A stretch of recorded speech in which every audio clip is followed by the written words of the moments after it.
You know, being pro-life means supporting life at every stage, from womb to the tomb, or from conception to natural death.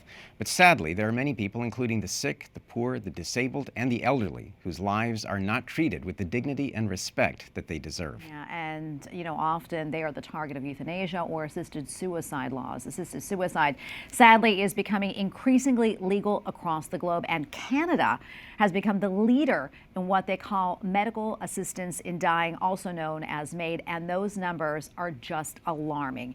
EWTN's Montse Alvarado explains. 1 in 20 deaths of Canadians, or more than 15,000 people in 2023, died because of assisted suicide in Canada. That's according to the most recent Canadian government health report. Of that number, a couple hundred deaths may have been criminal.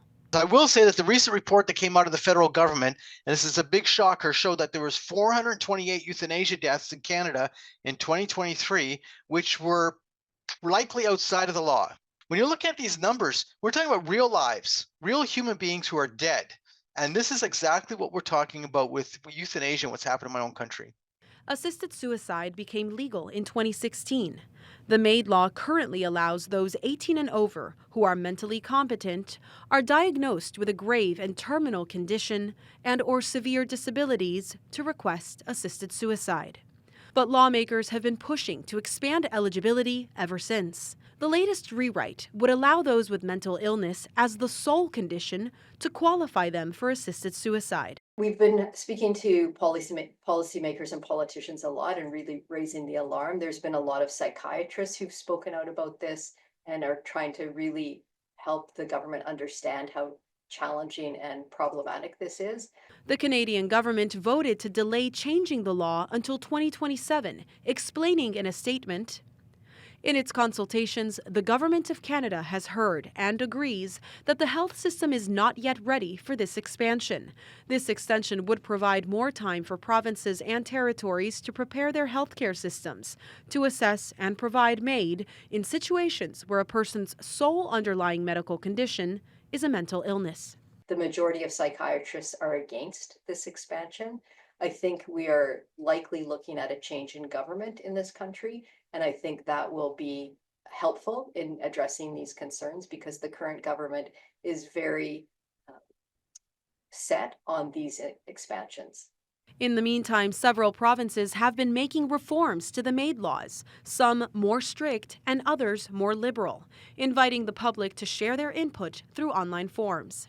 The province of Quebec is considering advance requests for assisted suicide, allowing a patient to request the procedure ahead of losing the ability to consent. So then you get a situation with people with dementia, or let's say someone even having a car accident, having a serious head injury, that would make it a situation where they've become incompetent, then somebody else would have to make the decision to go ahead and lethally inject them. Meanwhile, the province of Alberta is pushing to place limits on M.A.I.D, including having public agencies to oversee M.A.I.D, provincial limits differing from federal government limits, and allowing family members to contest a request. They've had some very challenging cases that have come to the public's notice in Alberta. One of them is a 27-year-old woman whose parents went to court to try and stop her euthanasia death. There was another woman who flew to BC and her partner stepped in to try and stop her. The pro-life cause has many challenges, including a strong pro-assisted suicide presence, like the organization Dying with Dignity, which supports the expansion of assisted suicide for those with mental illness as well as advance requests. But they don't stop there. They're also pushing to open assisted suicide to minors and want to force religious institutions like Catholic hospitals to offer doctor-assisted suicide. In response to the rising culture of death, the Canadian Conference of Catholic Bishops has created several programs. What we're doing right now is we are helping people to realize that the only alternative is palliative care. So there is a wonderful program that through the Conference of Bishops a few years ago that we're promoting, Horizons of Hope, that for many reasons euthanasia and assisted suicide is not the answer.